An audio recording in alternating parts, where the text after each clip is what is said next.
Thank you very much. We'll start straight on. We're just after 3 o'clock.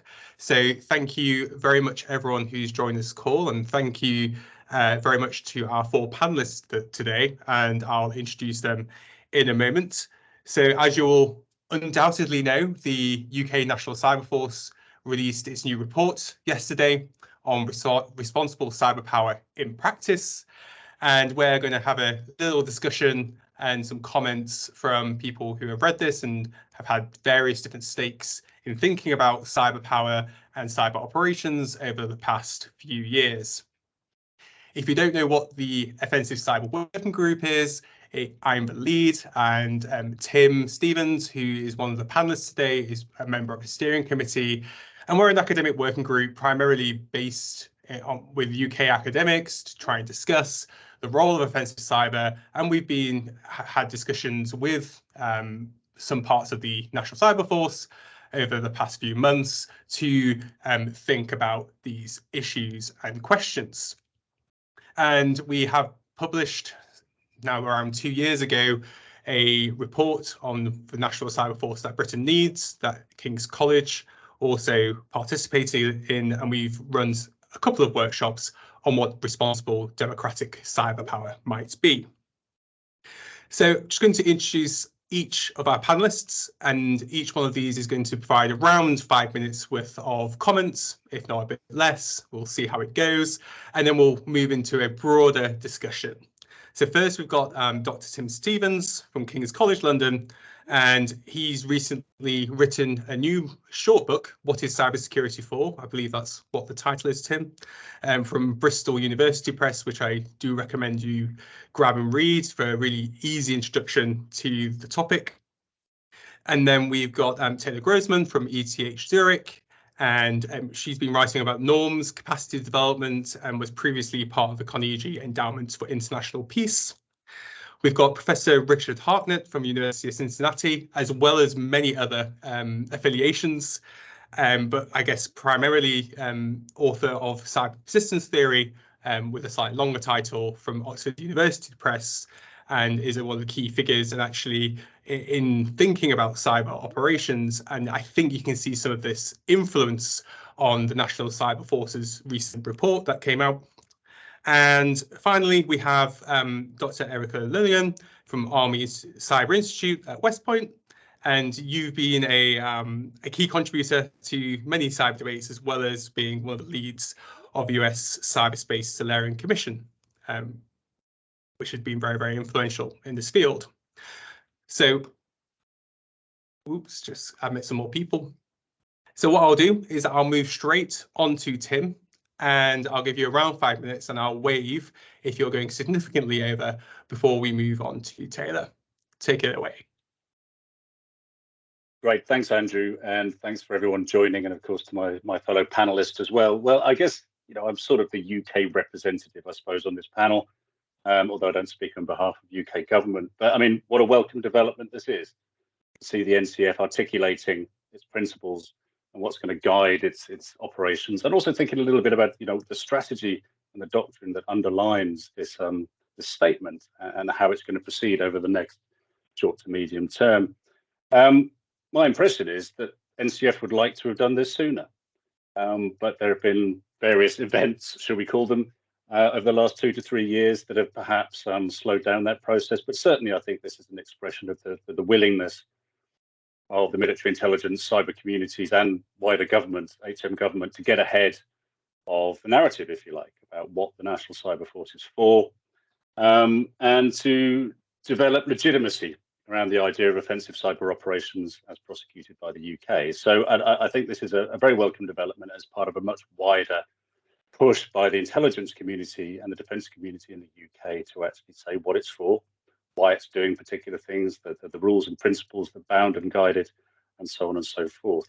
And the actual NCF document itself, I mean, very much aligns itself with national strategy in this space around being a responsible cyber power, the UK being a responsible cyber power, and everything it does within that rubric is subject to democratic accountability.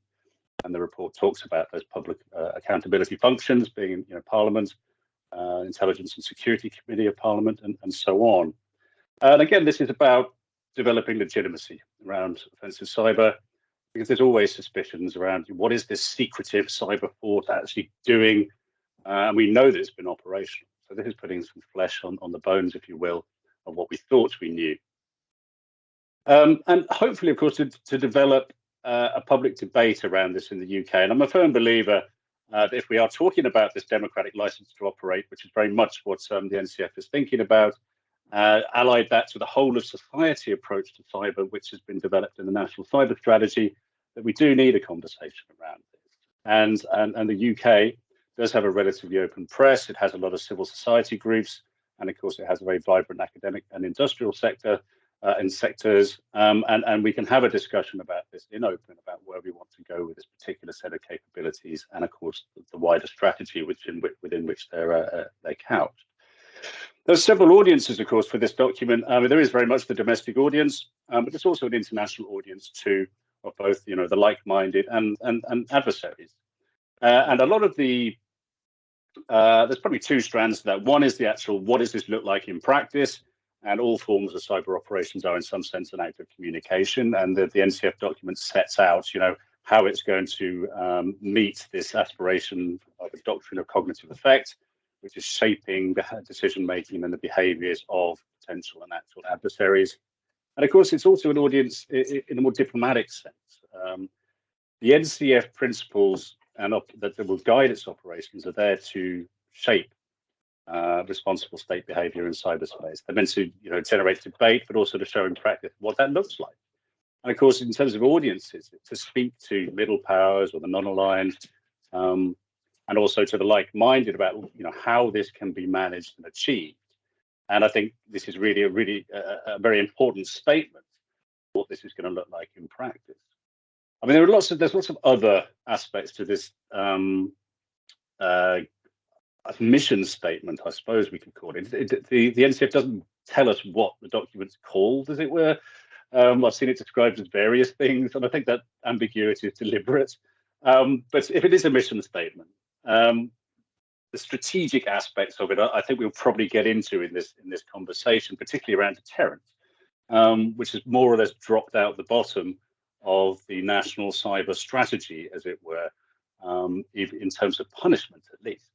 Although I would argue that, and I think Erica has probably written as well on this particular topic as anyone, what the denial aspects might be of ongoing UK cyber strategy and then the place of offensive cyber within that.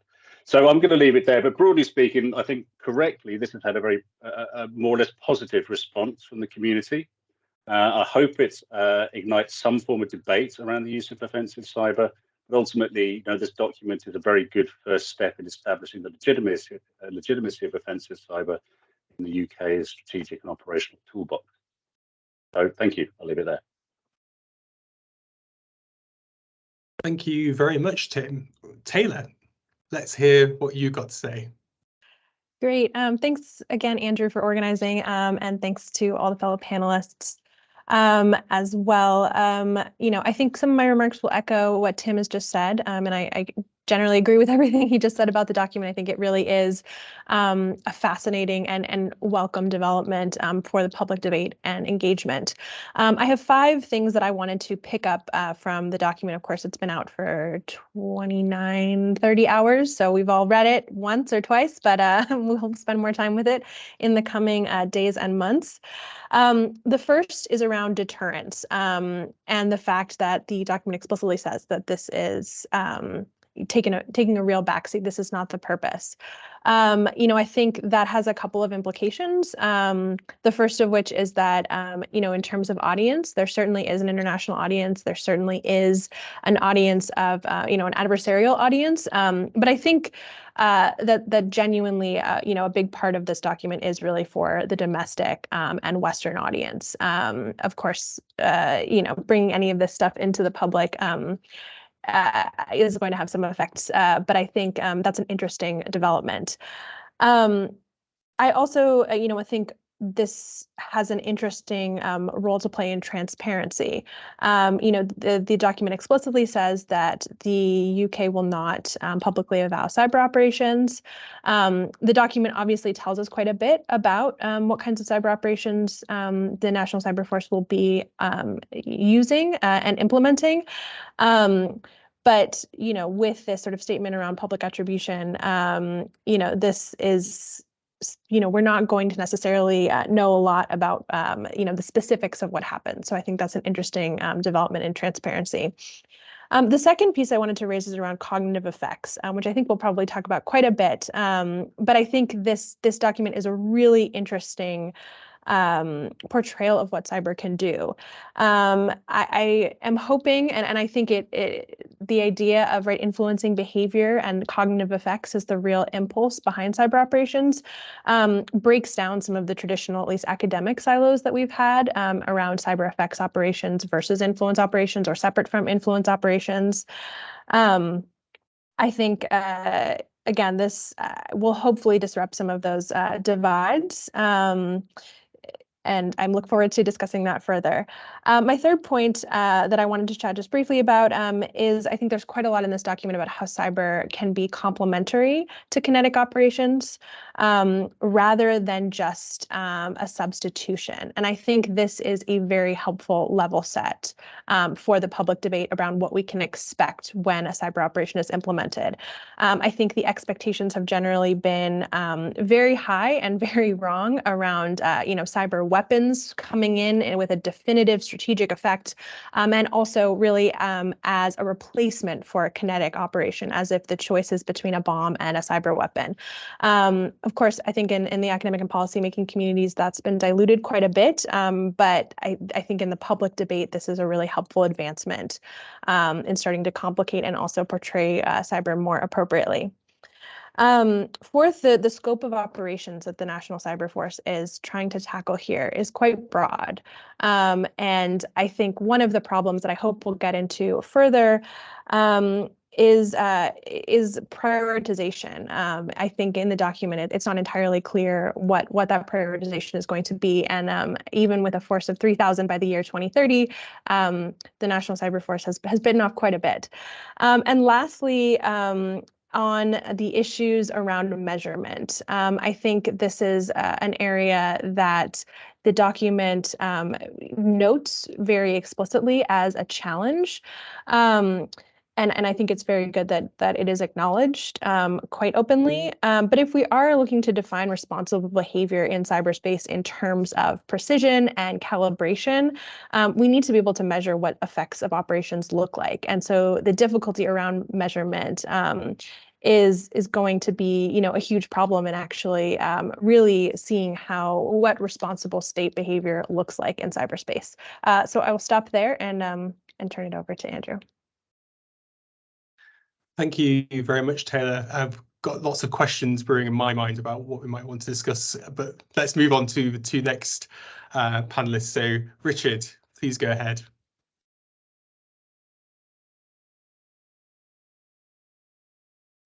Tim and Taylor did it under 5 minutes, so that you already put me at a disadvantage here. But let me say let me drill down on a few things that both of you said to kind of key up further discussion, and fully concur with everything that Tim and Taylor just laid out. I think the one thing about the audience thing, which I think is interesting that we could talk about maybe, is on communicating with adversaries through these kinds of levels of clarity on strategy and operational. I'm going to use the term operational primer, Tim. I don't know, but that's one way of thinking about it. I agree, it's kind of a vision statement as well. But if we're going to get to stability or stabilizing dynamics in an environment in which we have much more active approaches to setting and resetting security, then this kind of communication of, hey, this is our base assumptions, these are the parameters in which we're going to work, I think that's a good thing, right, overall. And so it'd be interesting to hear from everybody else about how that might facilitate a little bit of stabilization. So not surprising, I'm going to make 3 quick points. Not surprisingly, I'm going to start by suggesting that essentially this operational primer aligns with cyber persistence theory. I mean, it seems to accept that security imperative of initiative persistence. And so I think that's interesting too, in the sense that the UK is coming independently to an operational approach that that also sort of converges in the US's expectations about the space. I'm responsible. I think this is really, really important British contribution. As Tim indicated, it's in the larger document. But basically, we've got an articulation here that being responsible as a cyber power means, to quote the document, you cannot leave cyberspace as an uncontested space. And it's really, really important, commitment and observation. But it's suggesting that it is responsible, right? It's responsible behavior for the NCF to be, quote, agile in developing and seizing opportunities. If we set that in the context of a lot of the UN, GGE, last 20-year kind of processes, right? It was almost, that work was anchored on an assumption that that action, generally speaking, was irresponsible.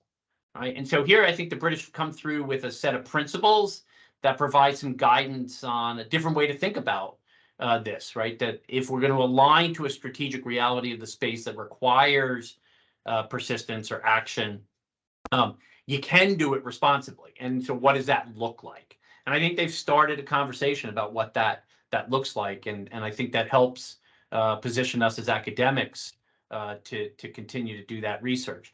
But I think the most important contribution in terms of academic research is this doctrine of cognitive effects. And I think, again, we're going to talk more about that. But I'll put my cards on the table. I see it as a mechanism of initiative persistence, right? They're sort of operationalizing the expectation that we have in cyber persistence theory that unilateral exercise of cyber power is the dominant form of cyber activity, right? And we're going to expect states to set and reset conditions for their own security directly. And the NCF is coming out and saying, well, the way we're going to do that and define that and keep that within a responsible notion is to, quote, make it harder for adversaries to use cyberspace and digital technologies to achieve their ends, right? So this is not through prospective coercive threat, but actually going about and resetting the conditions directly. And then they go one step further. And I think this, to me, is the most fascinating sort of element of this for deeper dive. So we're going to, quote, by affecting their perception of the operating environment and weakening their ability to plan and conduct activities effectively. And so, from our, again, perspective in a CPT kind of thing, this seems to me like precise and calibrated friction, right? And that's my word, not in the NCF document, but it's friction not just simply in the adversary's operational environment, not simply on the technical level, but on the perceptual level, right? And I think that would be, I'd like to hear us talk a little bit about that, but that to me is an interesting operationalization of one way that you would act responsibly in this state in the pursuit of security. Over.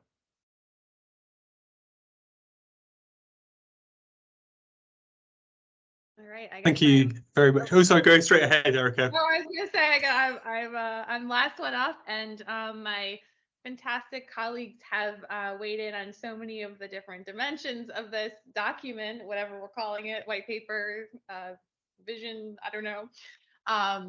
So hopefully I've been kind of, scouring my chicken scratch notes to see what new insights I can offer. But I guess building on a number of these points, one thing that stands out to me, to Richard's point about, there's this clear parallel between this conceptualization of cyberspace and concepts that have been developing in the United States over the past few years around defend forward and persistent engagement. I certainly see that convergence, and I think that's an important thing. It's a positive development, I think, to have close allies sort of aligned in terms of how they think about the strategic and operational environment in cyberspace.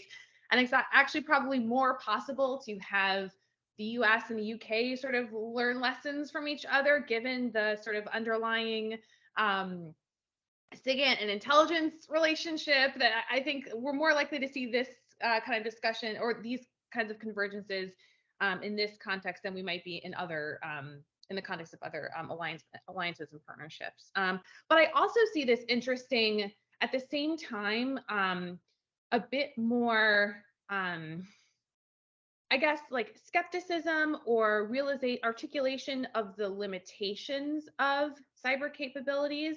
And so that's sort of this, I think it's this interesting like tension in this document and tension in the broader conversation about cyber that maybe we could pull on in the discussion, because at the same time that, you know, the NCF is articulating a more proactive approach to disrupt adversary malicious use of cyberspace, it also in a number of different places in the document talks about how cyber alone, to Taylor's point, is not an independent, decisive capability, that it's most effective when it's integrated with other forms of power, both military and non-military, which to me kind of echoes with the themes in the US national defense strategy of like integrated deterrence, right?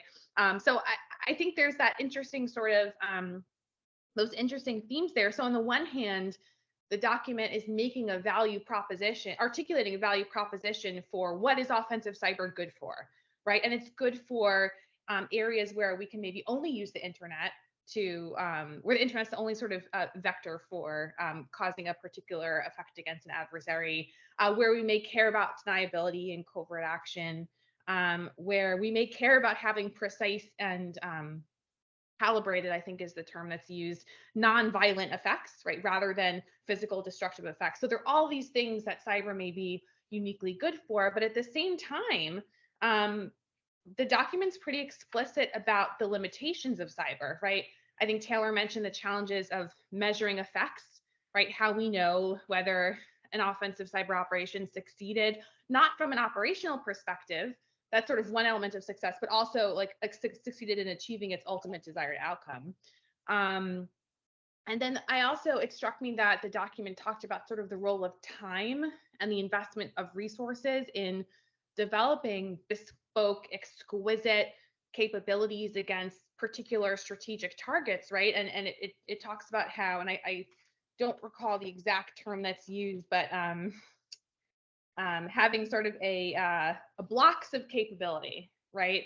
That can be more sort of modular and used interchangeably against a wider range of target sets, rather than these sort of exquisite capabilities that can only cause an effect against particular targets, right? So it's an acknowledgement that cyber is hard, right? And so I think it punctures this myth that's been persisting in lots of circles, not in these circles, right? But in sort of broader conversations, that cyber is this magic weapon, this revolutionary capability. You can just flip the switch and, you know, amazing things happen. So I think that's really an important value in this strategy, but it does kind of, I think it will spark a conversation, a broader conversation about what cyber is good for and how it's limited, right? And how you kind of reconcile those two.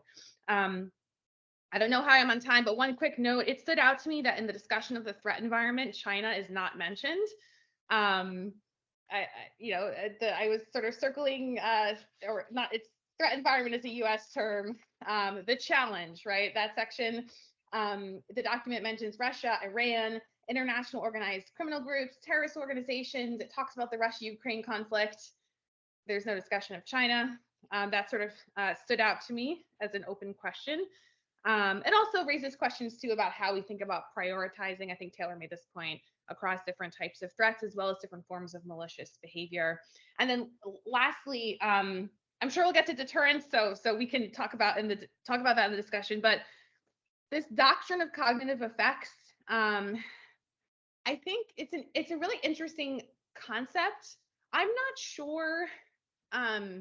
It rests, I think, on some underexplored assumptions about how doing things in cyberspace, which the document acknowledges is an ambiguous domain where actions will take place deliberately, deniably, right, and covertly, will produce desired effects in the adversary's cognitive space, right? Like there is a bit, I think, of a logical gap there, right? Like how do we know that, and this gets back to the measuring effects piece of it, like how do we know that that actions that are taken in cyberspace will affect an adversary's perception of the environment and by extension will affect their behavior, right, at the end of the day, when we know that cyber actions are ambiguous, right, and they're going to be conducted in deniable ways. I think that's another sort of tension that I'd be interested in exploring more. So those are sort of my initial reactions that hopefully adds to what my colleagues already shared. Thank you, Erica, and thank you all four of you for your comments and contributions. I think there's something just interesting to say before I move into maybe a couple of questions around how this fits in with how the UK has been positioning itself in international law. And in particular, the former Attorney General talks about coercive effects. What's interesting is that all the examples used in that particular speech are not necessarily about cognitive effects. So you've got this clear distinction occurring where cognitive effects are okay or permissible, whereas non-cognitive ones aren't. So, for example, changing democratic processes would be one example of this, or a ransomware attack against a hospital. So I think here you see kind of different parts of the UK government kind of working out what they want to say around cyber, which I think is really interesting. But I think we have to go back to cognitive effects, or what he calls a doctrine. I'm not sure whether it is a doctrine in particular, but I guess the question is it really just about cognitive when we talk about, and Richard, you said about weakening. What does it mean to weaken? Is it just cognitive, or is it something else, or is that pushing the conversation in a certain direction? Can I jump on that one? So I think that term is going to cause them as much grief as it's going to be, analytically clear, right? Because we immediately go to that perceptual level, right? And I think, Erica, if I could build off where you left off on this measuring thing, right? This is where I'm landing on trying to understand this as compounding friction, right, of reduced functionality and confidence. So we're going to be able to see that, or they would be able to see that on the operational side. As academic outside researchers, not going to be able to measure that. It's going to be really, really hard to measure that. But operationally, there may be ways in which, and I think we can contribute to what those measures might look like in an operational environment, right? But how, if you're introducing organizational friction in both functionality and in the confidence around the functionality, right? So if you have, I think, there's some, from a US perspective, sort of glowing symphony lessons. I thought that was another important thing that the document, again, I'm going to call it an operational primer, is based on, they stressed on experience, right? That they have been doing this. So this isn't theory, this is being drawn from experience. And they explicitly say experience that they've had and what other partners have had, right? And we know that US Cyber Command drew a lot from Glowing Symphony and how that disrupted ISIL kind of performance. And it wasn't just taking stuff down, but rather reducing confidence that when you're on the stuff, you're not being snooped on or you're not giving away stuff, right? So your trust in your platforms and those types of things. So it was interesting to me that if you drop the word cognitive and then look at everything else they wrote, to me, it's more about this operational friction thing. And then final point, to Erica's point about time, right? They say that this is actually the most, and it's quote, the greatest cognitive effect by affecting functionality and effectiveness of an adversary system over a period of time. That aligns, I think, the US calling that in their NDS campaigning, right? And campaigning toward integrated deterrence and all that kind of stuff. So, yeah, so I think that combination of ambiguity around functionality, is this because it's a glitch or is somebody doing this to me? It doesn't necessarily matter if I lose confidence in the platform. And then that affects my planning and that affects my ability to operate. Then would the NCF say, that was successful? Can I just jump in real quick on that, Richard, because I think those are great points. And I guess what I struggle with is, this document is pretty explicit that how the NCF will operate will be in a deniable way, right? And it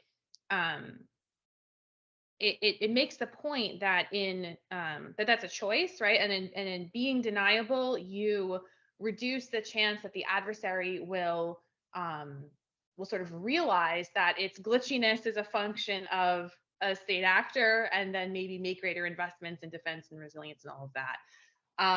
But I guess I'm not sure. I think there's some fuzziness to that logic, right? Because if the point is to make an adversary lose confidence in the reliability of their infrastructure, in its effectiveness in crisis or in wartime or other situations, then isn't it going to seek to take those measures anyway, right? To make itself more, defensible and resilient, and then don't we, as a result, lose something in not sending clearer signals to shape an adversary's perception of its environment and shape its behavior. And I guess so when I tried to log into Teams this morning on my government computer, and I should say anyway, I should have prefaced, anything I'm saying today is my opinion, not the government's, et cetera, et cetera. But I couldn't get Teams to work, and it was super glitchy, and I was worried I was gonna be late to this panel. And that happens a lot when you're in the government, right? I'm sure a number of my colleagues have spent time in the government in different ways, and our systems are glitchy oftentimes. Does that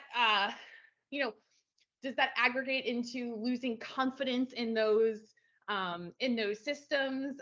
Do I think that it's Russia or China trying to disrupt Microsoft Teams on my computer, or it's just the typical problems I have with this platform? I don't know. So I guess there are a lot of, I think, assumptions baked in that things will work in a certain way, and I think we need to stress test that and interrogate that a little bit more, right? So yeah, I just wanted to jump in on that point. Yeah, I think there's something interesting said there around, does it need to be intent? Do you have to destroy the intent of someone to do something rather than shaping their behavior in a slightly different way? And I think this is some quite interesting around, is it about signaling or is it something different? And I think here's where the real distinctions start to emerge. Tim, Taylor, do you have anything which you would like to contribute? Just briefly, I suppose. Yeah, we've understood for a very long time that signaling through cyber is very difficult. We've been talking about this for well over a decade. And NCF and the people who make it up are very well aware of this too. And I think that comes out in this document. The document itself is a form of communication. As I said earlier, it's not a form of signaling in that kind of operational sense that we're talking about now. I think when we're thinking about, the cyber equivalent of BDA and so on, it is difficult. We've known this for a while. We've had a conversation in the UK about metrics around cybersecurity in general for a few iterations of the national cybersecurity strategy now, which this articulates with. But it's very important. I've seen quite a lot of commentary around the NCF this week about the military aspects of it. So people get drawn into thinking that this is military doctrine and so on.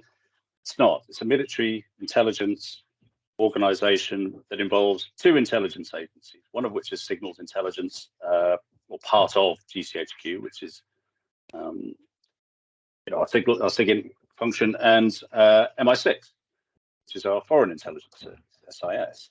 But there's also DSTL, and DSTL is kind of the government industry incubator It's been around quite a while now. And one of the things they do, of course, is behavioral science. And I think there are insights to be drawn, and I'm sure that's why DSTL's there. It's not just about the hardware and software and the systems and so on. There are insights teams that they can draw upon to think about cognitive effects. Now, obviously, it's very difficult to establish those in practice, but it was ever thus. Of course, on the other side, sometimes these discussions resolve to the, well, we're really good at this, we're really quiet, and the enemy is not going to know what's going on, because the enemy always gets a vote. The enemy also has telemetry and defenses and so on. I mean, we see sometimes that, again, that also falls out of the bottom of these conversations. But I agree with my colleagues here that it's incredibly difficult to see, in pure cyber terms at least, you know, how you can establish effect. But then again, this isn't just a purely, the NCF is not operating in isolation. It also has those external elements integral to it, and also speaking much more widely to the wider defense, security, and intelligence landscape. And you know, and I think we have to understand, you know, effects within that wider context, and what sort of expertise and sources of information, intelligence are going to be brought to bear. But it's always the case that there's no point turning off the lights in Beijing unless you tell the Chinese it's you. So there is that element to it, but you know, that would presumably be in a time of heightened crisis, which is not really what the NCF is generally talking about. This type of document, it is, as Richard said earlier, and I entirely agree with this, about introducing friction. Do you have anything to add, Taylor? No, I mean, I think I very much agree. I mean, I think the measurement issues are difficult, but have existed for a while. I guess one thing that I wanted to flag around measurement, again, I think just when we're bringing it back to this idea of precise and calibrated operations, I think that's where the measurement issues become more pronounced. And there was a line where, you know, in one of sort of the particular types of operations that the NCF might be involved in, they talk about influencing hostile actors, possibly through direct online engagement. That's a place where we're talking about influence operations, which we have very, you know, very deep and broad debate about how you actually measure influence operations. And so I think, again, if we're thinking about accountable, precise, calibrated, you know, I think there's definitely some tension there in how you're going to affect those kind of operations, if we're not entirely clear on what direct engagement actually results in some of those environments. Richard, yeah. Yeah, just one other thing to add to this, and just maybe get a quick reaction. When we think about these effects, I think we also have to think about not just the adversary side, but the organization delivering the effects side of this, right? So in new organizations, Tim has laid out, you know, a composite of other actors with other missions. And one of the challenges is if in fact, things like, again, in US language, defend forward, requires you to be more continuous in your activity, that has operational cost, right, on your own side. And so you need to somehow slow this down. The speed, scale, and scope is a challenge, not only leverageable by the adversary, but it's a management tool that you have to come up with on your side. And so I think what's interesting, and would be interesting for researchers, you know, for us to start to think about, is if the introduction of friction then has a knock-on effect, where in fact this is how you operationalizing sustaining initiative, right? You get out on top of them because you slow them down, right? So that's one effect to think about. But it also allows you better management of your own resources and kind of slowing down your own operational tempo. And I think that they don't necessarily, unless I missed it, talk about that in this document. But I think that's another fascinating aspect as we think about delivering cyber operations in a campaigning kind of modality. It's taxing, right, on the op tempo side of things. And this idea of cognitive, this doctrine idea, if this is right, that it primarily operationalizes introduction of both perceptual and technical friction, may actually have as much impact on operational tempo as it does on the adversary's planning. Yeah, Erica. Can I just react to that? Yeah, no, I think it's a really important point. I think it kind of gets to what I was saying in my sort of introductory remarks about how like cyber operations are hard, right? Sustaining effects over time is hard. I do think though, in thinking about operational tempo and the effects on your own organization, there's part of the document sort of alludes to that in the discussion of time when the document talks about how the immediate effect may be short-lived, but the cognitive impact could be longer term, right? And then right after that, it goes right into talking about how combining several operations alongside other levers of power into a campaign for cumulative effects also supports longer term outcomes. I think that's really the key, Richard, to get to your point, right? Given that we know that cyber effects can be of short duration, right? And that the act of campaigning in cyberspace is enormously taxing on an organization. But if you have a concept for how to use that alongside other levers of power, right, to using the document's language for as part of a campaign, like conceptually, I think that's how you sort of get there. But I think again, that's like how you actually do that in practice, I think remains an open question. But I do think that if we can, I think this document does, stake a claim to and echoes, claims in more recent U.S. strategy documents too, that we need to figure out how to integrate cyber with other elements of power as part of a broader campaign. I don't know that I've seen though anything that really unpacks that further in terms of like, okay, well then how do we actually do this, right? But I think that's sort of a key to, Richard, what you were saying. Yeah, Tim, go ahead.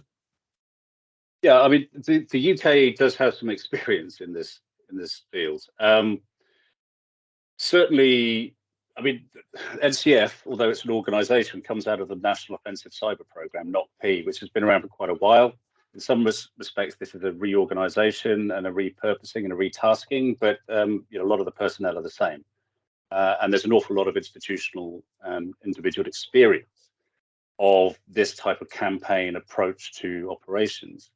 There are other organisations in the UK that certainly have a lot of experience, like the National Crime Agency, for example, and the NCF and the NCA share a lot of objectives, expertise, and talking to each other all the time.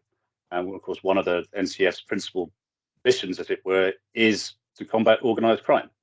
And those operations can take a long time and a lot of resources over, an extensive personnel and capabilities and so on. So that there is experience there, and of course, against non-state actors through counter-terrorism, which is another of the NCF's missions.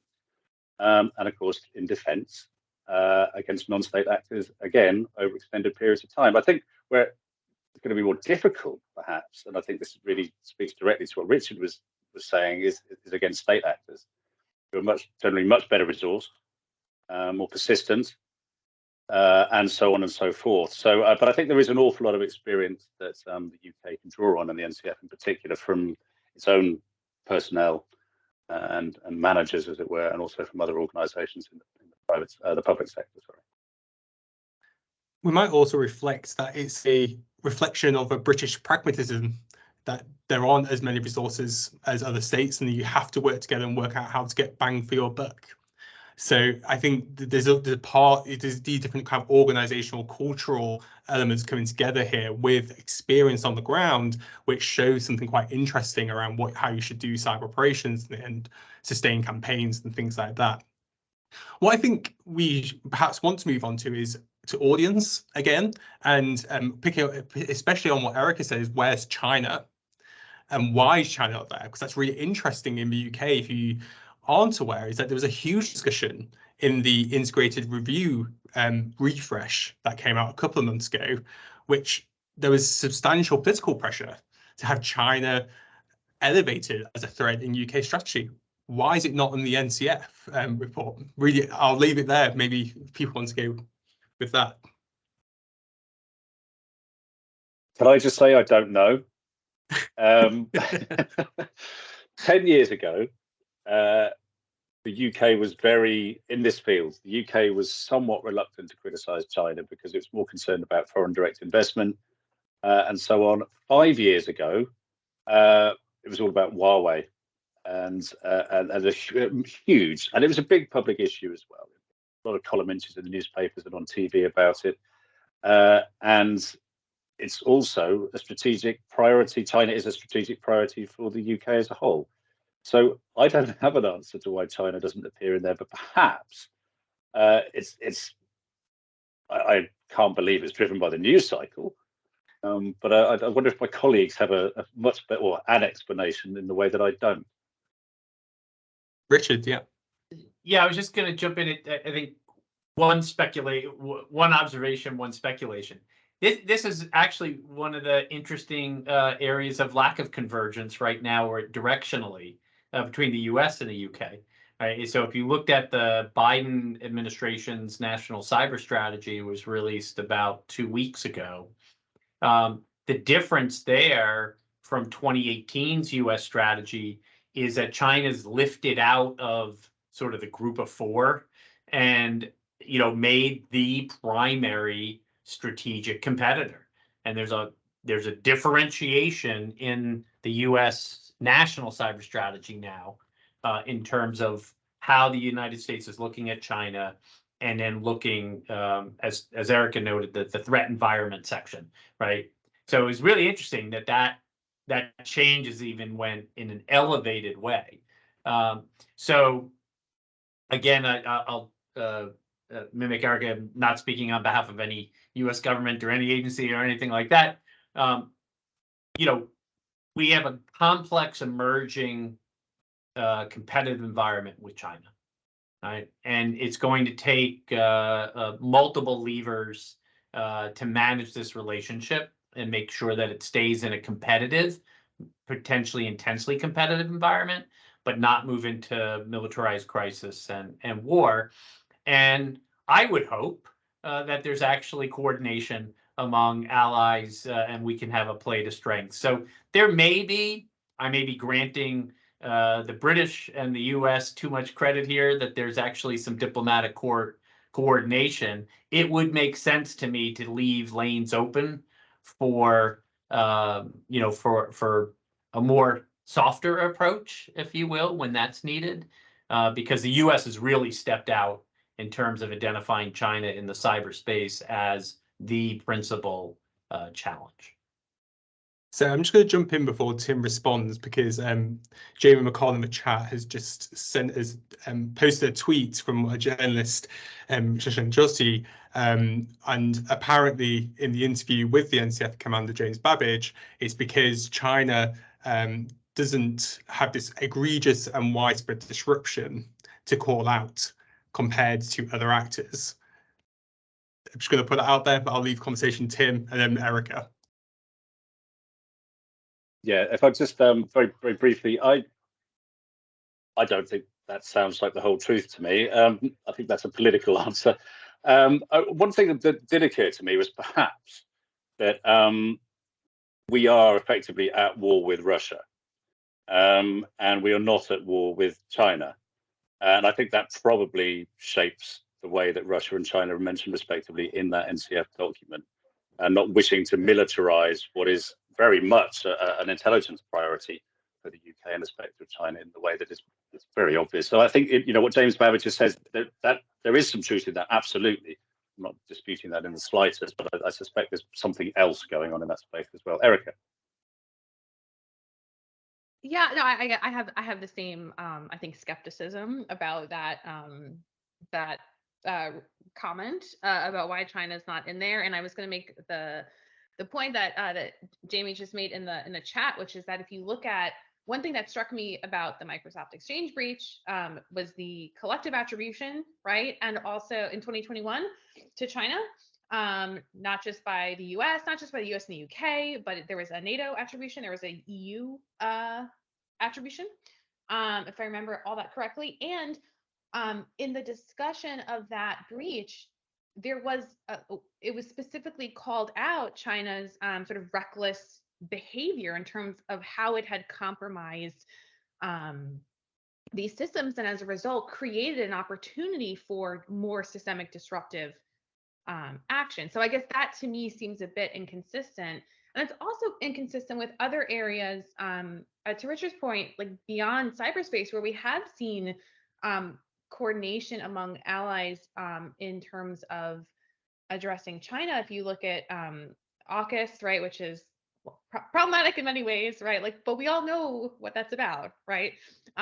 So I guess to me, it just comes across as being political, and I think a challenge with that, and I agree that yes, like we're in this contest with Russia, or indirectly, right, with Russia over Ukraine, but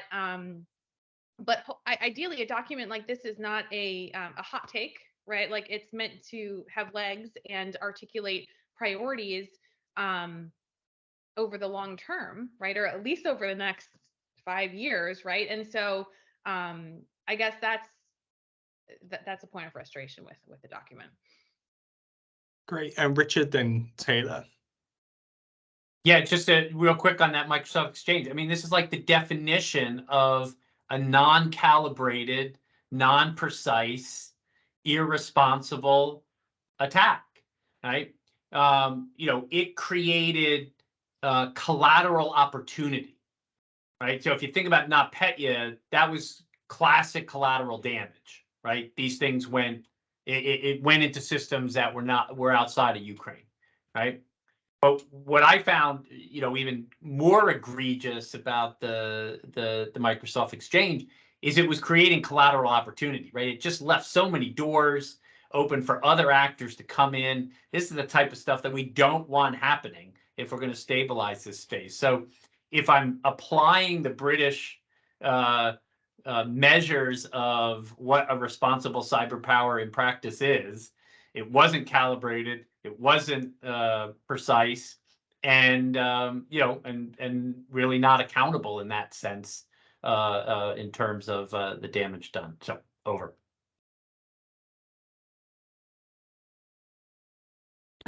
Yeah, I just wanted to pick up on a couple of points, particularly Erica's point about this document not being a hot take. I love that, that it should have lasting relevance.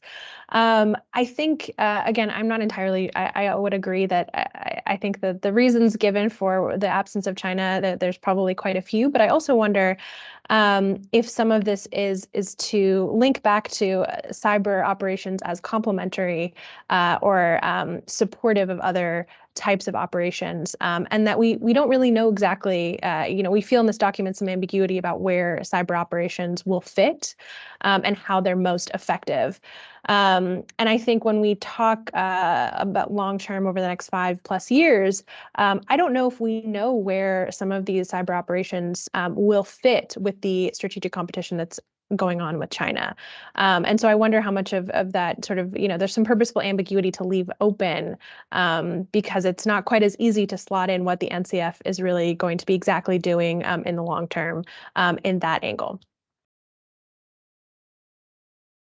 Yeah, great. So I think kind of moving on to a slightly different part of the audience question is that as part of the UK's ambitions to try and see itself as a responsible democratic cyber power, this report's come out to try and balance what some may claim has been a militarization of cyberspace. So this is a kind of a balancing of that. So how do you think this will be seen by middle ground states, which is one of the targets of the UK's diplomacy in developing responsible cyber power rules for the road?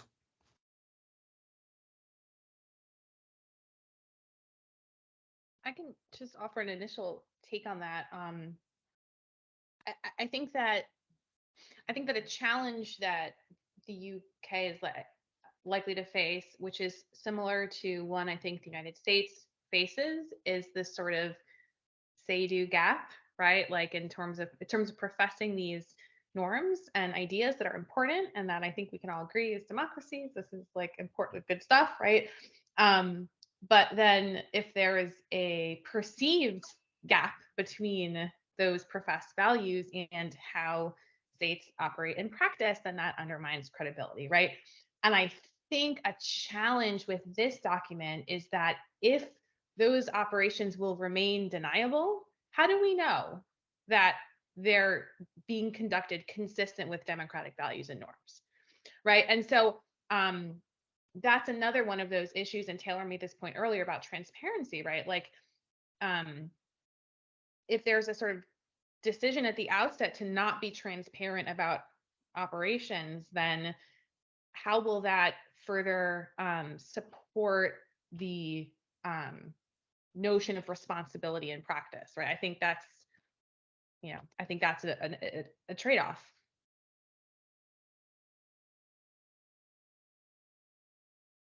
Go ahead, Richard. Yeah, I think, and so I don't disagree with what Erica just said. I think the NCF's probable response is, and Tim, you'd be, and Andrew, better suited to say whether there's a lot of confidence in this, but the document claims, they have the strongest oversight system in the world, I think is the phrase used or one of the strongest in the world, right? So I think the answer, whether it might be unsatisfactory or not, right, is that at the operational level, this has to be handled through governmental, mechanisms of oversight. Does that translate through documents like this about being transparent in the overall, right? Is there sufficient trust among the UK population, among other actors in UK oversight? I think that's the secondary, question about how you close the gap that Erica correctly, points out is there. So I don't know whether that trust is there or not. It's a really interesting question, isn't it? And an awful lot of damage has been done over the last decade has been spent trying to fix a lot of the damage that was done approximately a decade ago. Let's be honest about that. At the same time, we have seen the diminution of something like the Intelligence and Security Committee of Parliament, which is, for a long period, was not doing quite the job of oversight that it was set up to do. And that wasn't its fault. That was the government of the day's lack of sponsorship, effectively. Hopefully, something like the ISC will be back in the saddle and able to get NCF commander and other persons into the room and have a chat about precisely what it has been doing. Unfortunately, as the NCF document says, don't expect to see any operational details.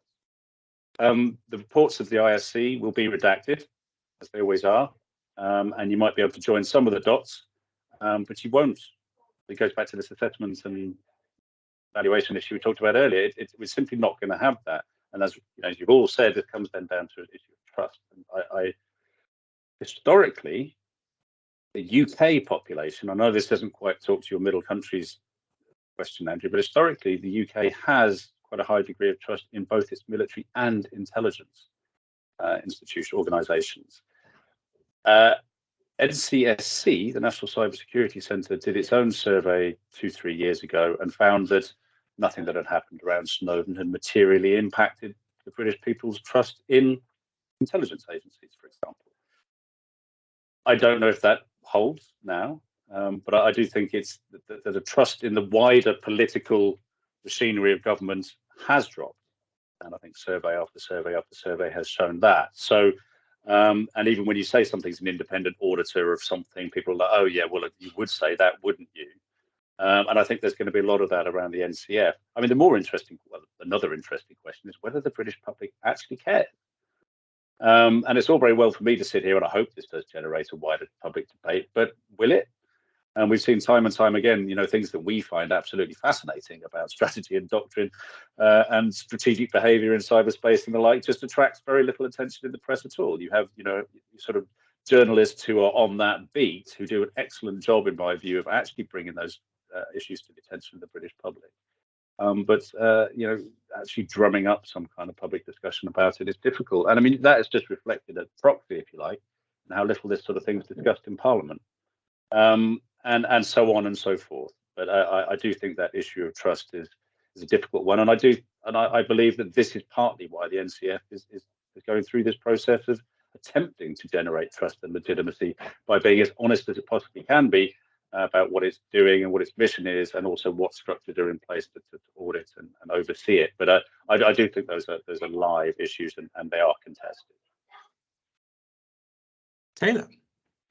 Yeah, I just wanted to build off of that. I think that's a really interesting and important point about the view of the British public on intelligence agencies. I know when the NCSC was being formulated, right, there were a couple of reasons why it was built in GCHQ, one of them because GCHQ was one of the only places that was actually hiring cyber operators who were doing this work. But a lot of it had to do with the idea that there was quite a degree of trust, both on the part of, allies knew GCHQ and trusted it, but also the public knew GCHQ and trusted it. I think that's a very interesting contrast to the discussions happening in the US around the dual-hatted nature of the NSA and Cyber Command. I think a lot of Americans didn't know about NSA until 2013, and then all of a sudden they knew about it and hated it. And so that's a very different evolution of this kind of public debate and public trust. I also have no idea what this means for middle powers, but I think that a lot of this document is speaking directly to a domestic audience on those questions. If I could just go to the middle powers issue then.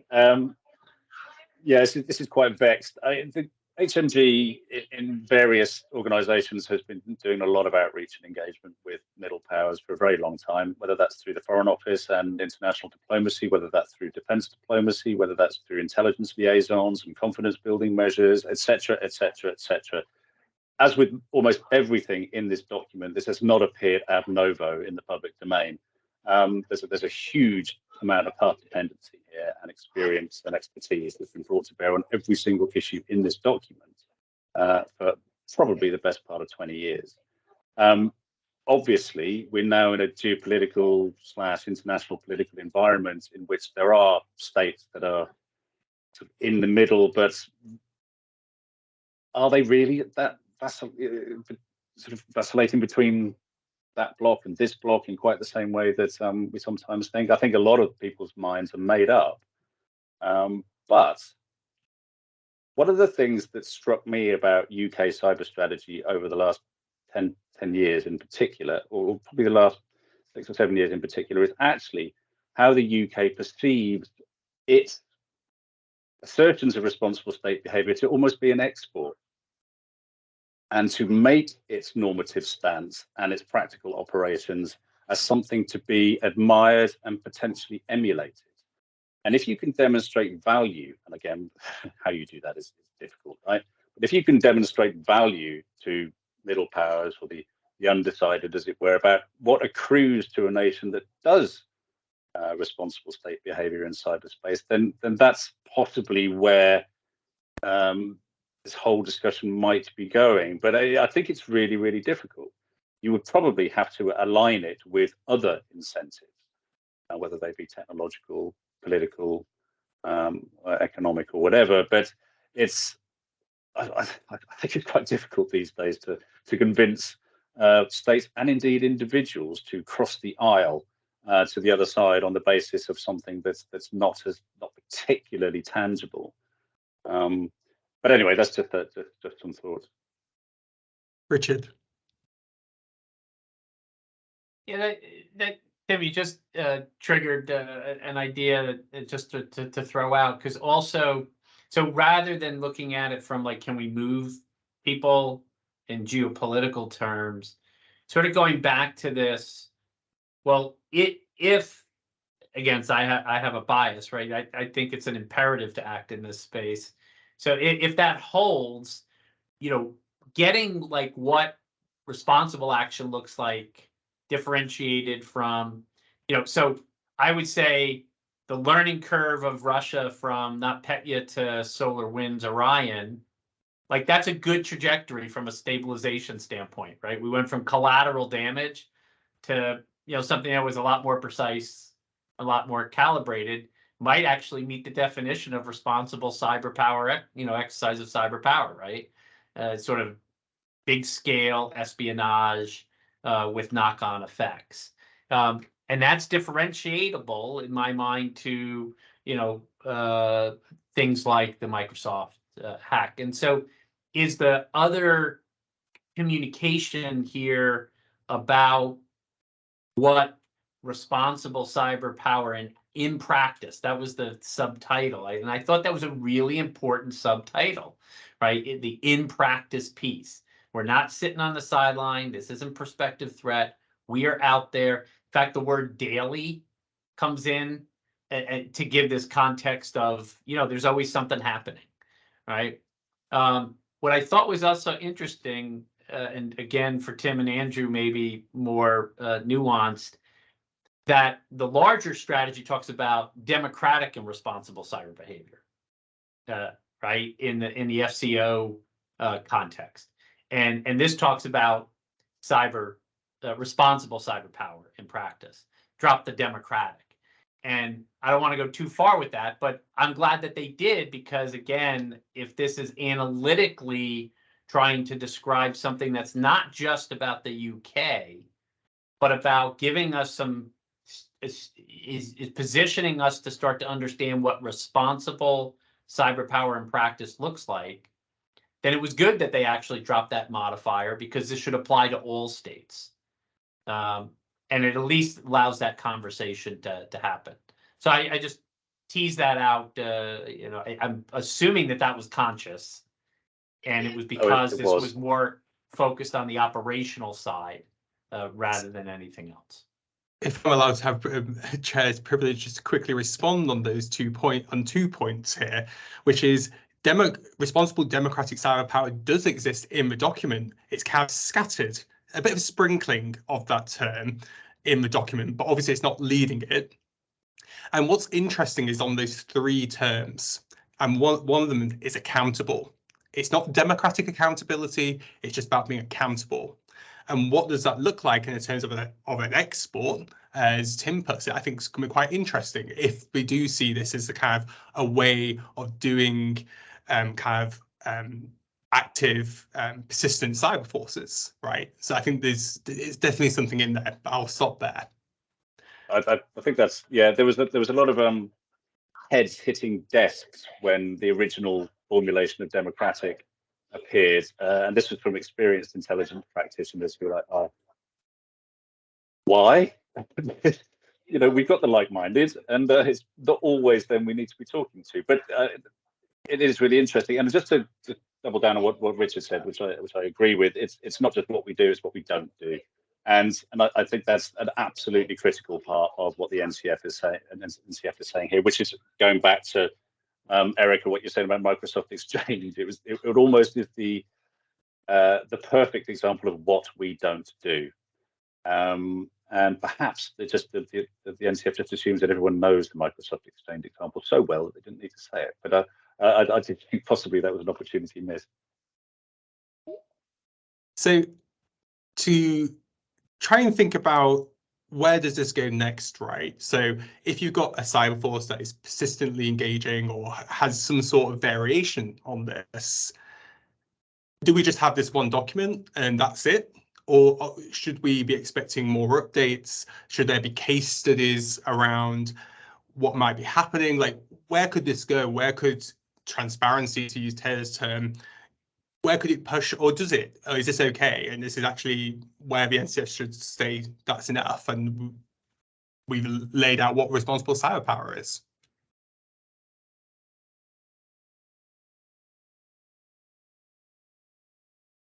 Taylor, yeah, okay.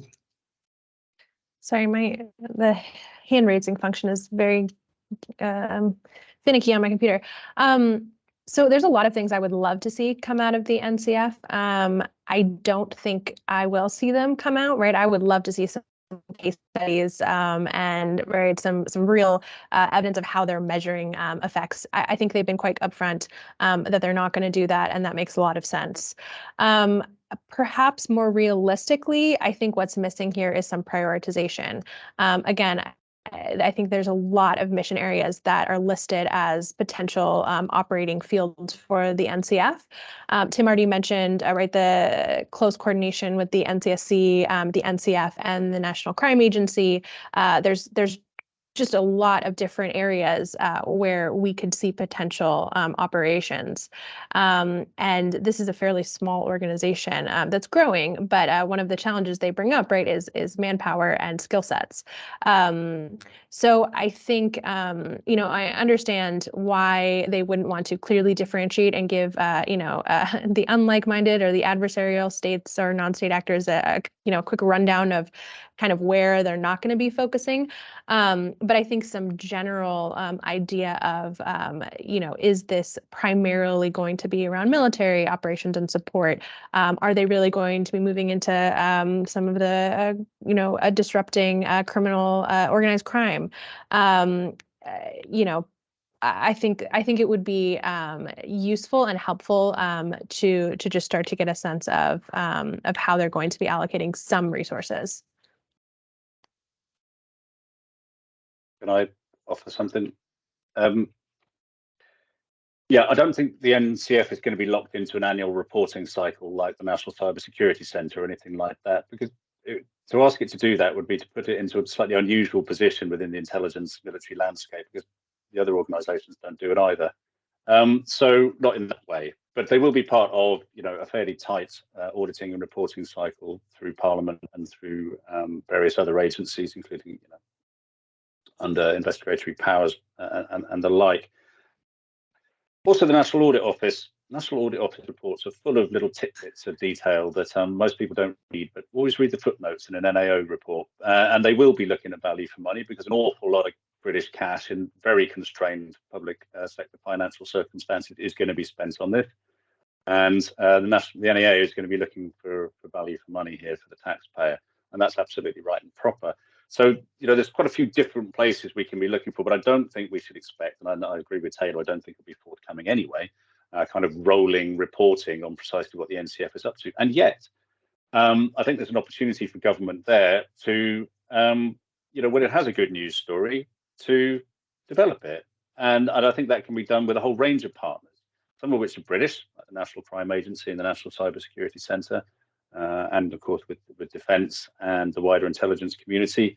You're not going to hear a lot of detail from those, obviously, but they do come out from time to time. We've already seen NCA and defence statements on cyber operations, but also with international partners.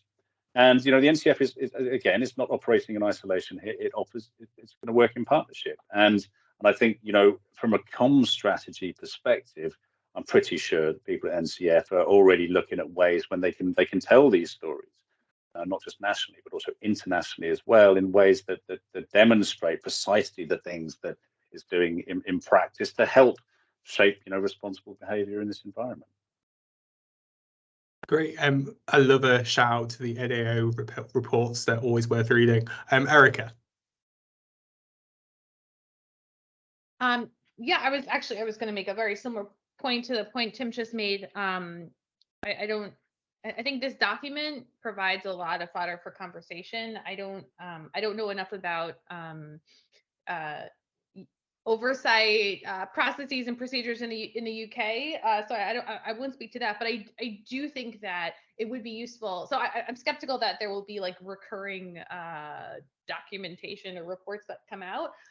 But to Tim's point, I think it would be useful for there to be a broader communication strategy, right? And for the government to find ways to talk about these issues and these themes to different audiences and in different fora too, right? It doesn't always have to be public communications, but to engage various stakeholders in public as well as semi-public or private types of conversations to continue to clarify and share, when possible, information about what what in practice means in practice, right? But yeah, I won't belabor the point because I agree with everything that Tim just said. Richard. Yeah, I guess I would just add, I guess some encouragement to take this engagement, to look at this as not simply engagement with the public and the transparency and all that positive stuff, but a step towards engagement with the UK research community and the broader European and US cybersecurity studies academic community. Because I think there is grist for the academic mill here with some of these constructs. And it would be, I would encourage NCF to build on that. There's obviously British think tanks like Grusi and others that IISS that do these types of things, but the agency itself, I'm cognizant of, Stratcom in the U.S.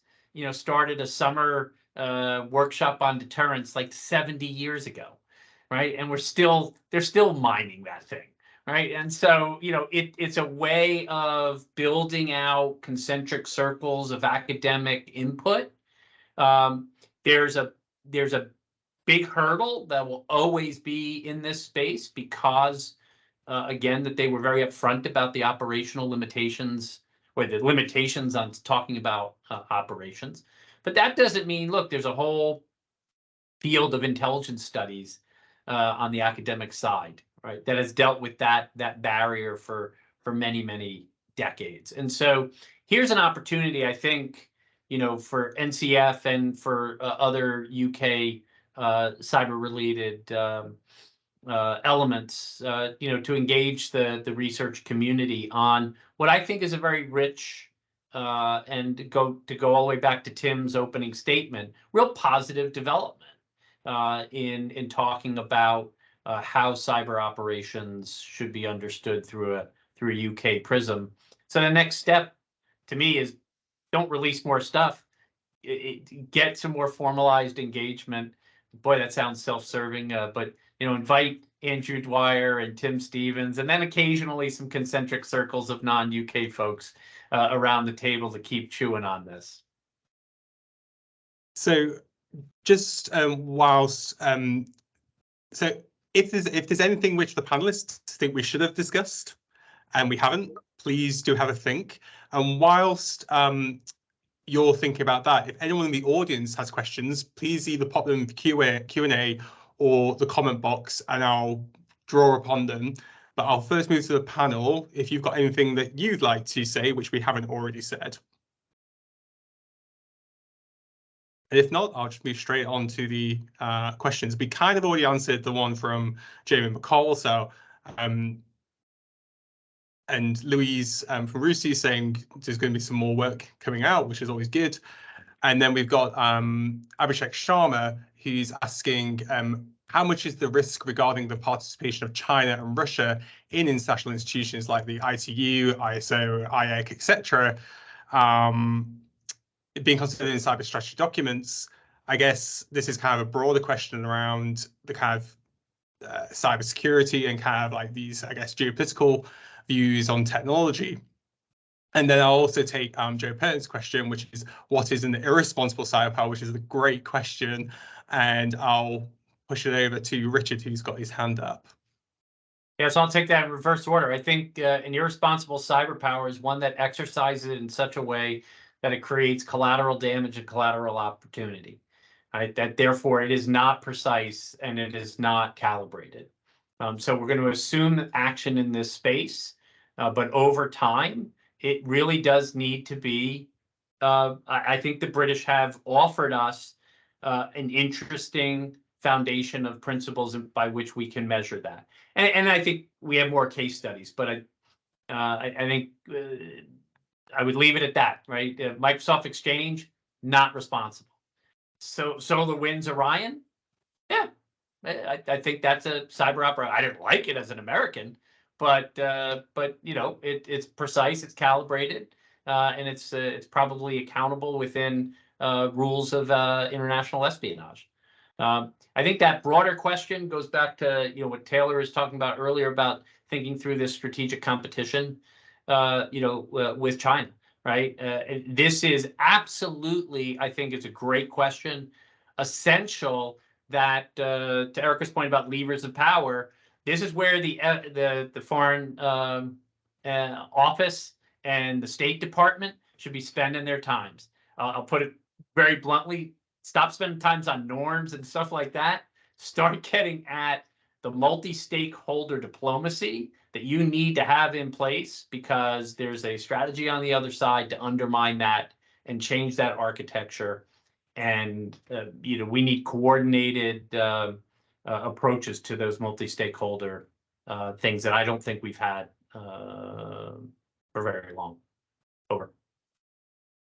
Erica. Yeah, no, I agree with everything Richard just said. I think your point about solar winds, which you mentioned a few times, and I agree with it. I think, and this gets to Joe's question about what is an irresponsible cyber power. I think that it is also important to acknowledge, to not paint with broad brushstrokes how traditional adversaries behave in cyberspace, right? Like sometimes they may behave in ways that are consistent with how we think about responsible behavior. But I think from a political perspective, it's really hard to not, I mean, the US government mobilized around SolarWinds, which it should have, right? To understand the scope of the compromise and figure out how to do incident response and understand what was, what data was exfiltrated and all of that. And try to figure out what Russia's intentions were in targeting particular government agencies.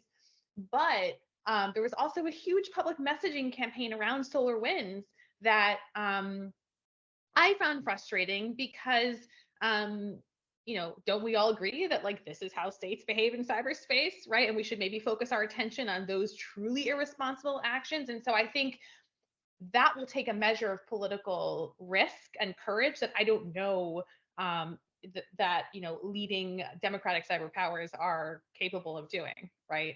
So I agree with you. I just think that's a really politically difficult thing to do. But if we care about really calling out that irresponsible behavior, then that's what we should be focusing on. But it's challenging. Great. Taylor and Tim. Yeah, I think this question of what is irresponsible, right? State behavior, state actors look like. This circles back for me to something I think Richard said in his opening remarks about this document vision, whatever. We'll hopefully come up with a name together at some point. This is moving the needle in terms of responsible actors engage in cyberspace and are active in cyberspace. Of course, as Erica said, there's a huge political dimension in terms of who the UK and the US want to be acting in cyberspace and who they'd rather sit back. But I do think that when you're thinking about major Western powers who have existing alliances, this is a bit of a call to really engage, and that actually there isn't really as much of an opportunity to sit on the sidelines anymore. That there needs to be that again in line with persistent engagement. Right, responsibility is actually operating on a daily and regular basis. I think that's an interesting and of course politically charged conversation that this document brings forward. Yeah, just to put Abhishek's mind at rest, and to a certain extent Richard's, the Foreign Office is acutely aware, in fact, of the importance of standards diplomacy, and has been energized, as it were, for quite a while now. Whether it's doing enough is not a question I can answer, but and of course, a lot of what the Foreign Office is doing is being driven by intelligence concerns about what it means to be meddling with the standards at various levels of the stack, as it were. To pursue particular national interests rather than the more global open internet. So yes, it is. You'd have to ask the CDO precisely what they're doing in that space, but they have pretty much permanent representatives, as I understand it, at the ITU and many other places besides. precisely that issue. Whether it's about DLT, blockchain, I don't know, but pretty much everything else from SS7 onwards. And thanks, Tim. And I think just developing quickly on Taylor's point, I think it's really interesting in conversations with our European allies, where many of them do not engage persistently or every day with their cyber forces. And so it's like, okay, well, what does that look like? Is it responsible? How do the UK and US and other NATO allies in particular encourage a kind of different perspective perhaps on this and about why engagement means responsibility, which is sometimes quite difficult in certain European states to bridge this kind of divide between wartime and below threshold. Richard.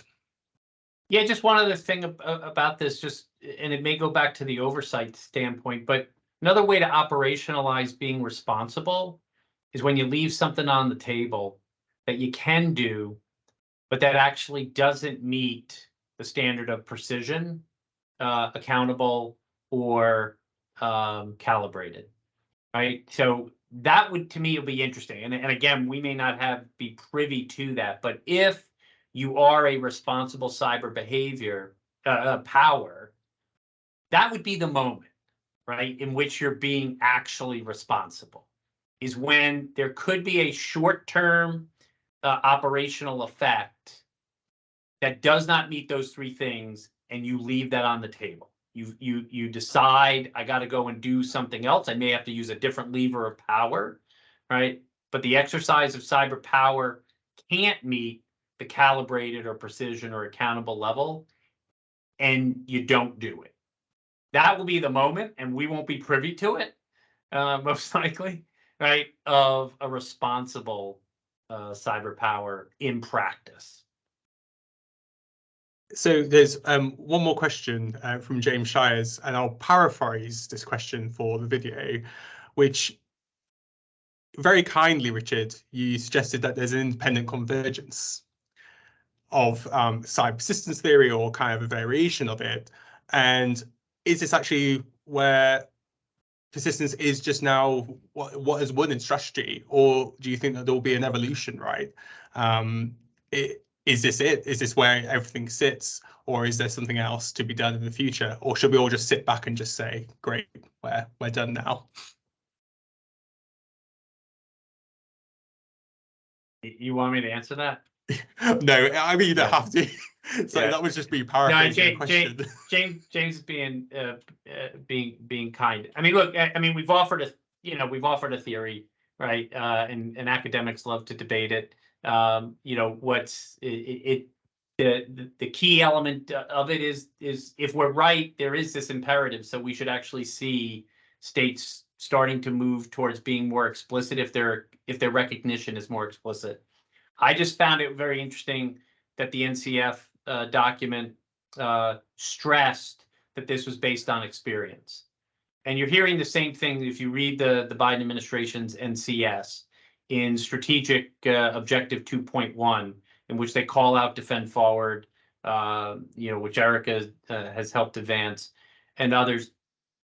They call it out in the context of experience, right? So they're not calling it out in theory, they're calling it out in experience. If our theory helps illuminate, why that's occurring, and then how you adjust to that space, then that's what theory's supposed to do. So that would be helpful. But I think we have a fascinating convergence of practice, a nexus of theory and action going on here.